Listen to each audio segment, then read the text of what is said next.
Hi, welcome back. As you can see, we've already done lesson 1 of fasteners, which is just sewing on a regular button. Today, we're going to get started with making what I call a shank button. A shank button can be either 2-hold or 4-hold, it does not matter. But the whole purpose of a shank button is to leave more room between the fabric and the button.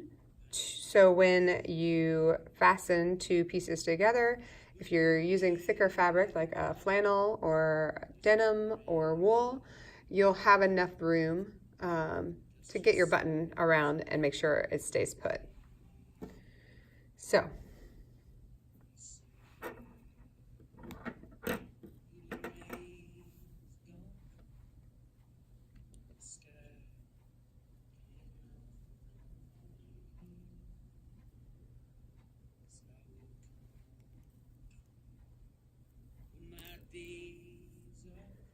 again, just like with a regular button, you are, and any other fastener, you're putting the two strings together and tying your knot. Now, much like with the regular button, you're going to come through from the wrong side onto the right side and thread your button. But the difference now is that you need to account for extra space as you sew your button. With a 2-hole button or a 4-hole button, it doesn't matter. Your loop needs to happen, but now instead of pulling taut, what you're going to do, and I'll show you here, what you're going to do is try to come near to the same point of entry with your needle back to the wrong side of the fabric. So far. And before I get too busy, I'm pulling that taut, but not too taut, so I'm leaving some space in between. As I go for a second round, again, I am moving my needle really close to the other threads. Oh, see, I forgot to put it through the hole. So there we go.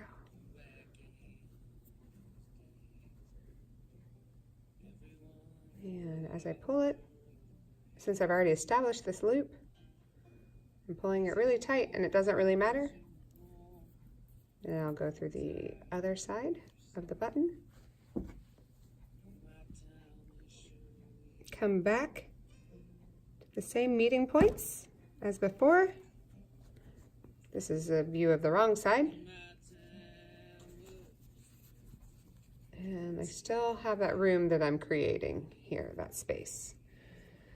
So that's number 2. We're going to go for a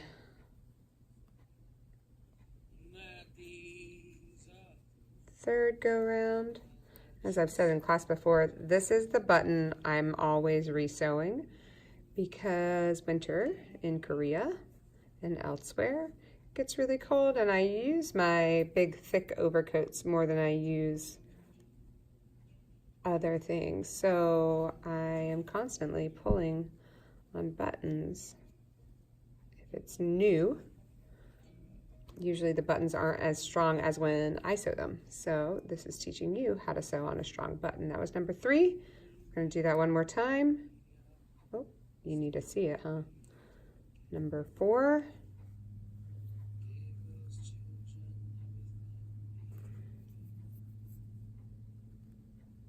Bringing it back to the back.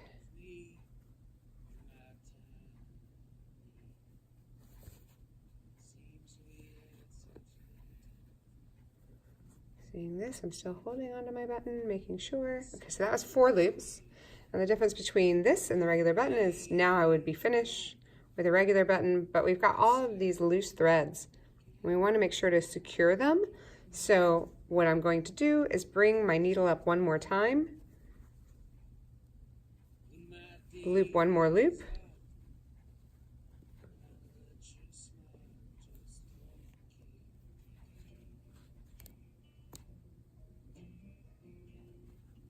when I'm coming back through on the other side though, instead of going right through your fabric, Going to come back through the other side and see all of that. Yep. You're going to start wrapping your thread around the shaft or shank of this button. Once you feel like it's pretty securely wrapped,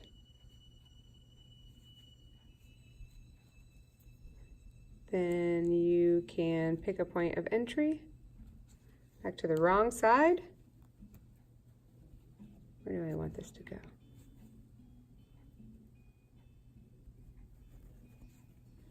There we are, very close to the rest. This is the wrong side again. Then I'm going to tie it off the same way I did with my other button. Just trying to hide your mess.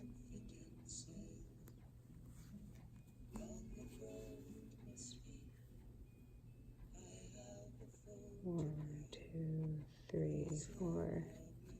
Push. Pulling it taut. Got a good knot.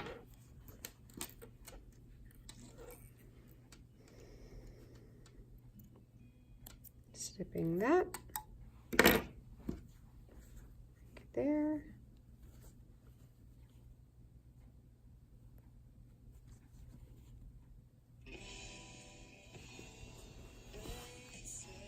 And here we are with your shank button. That's it for today.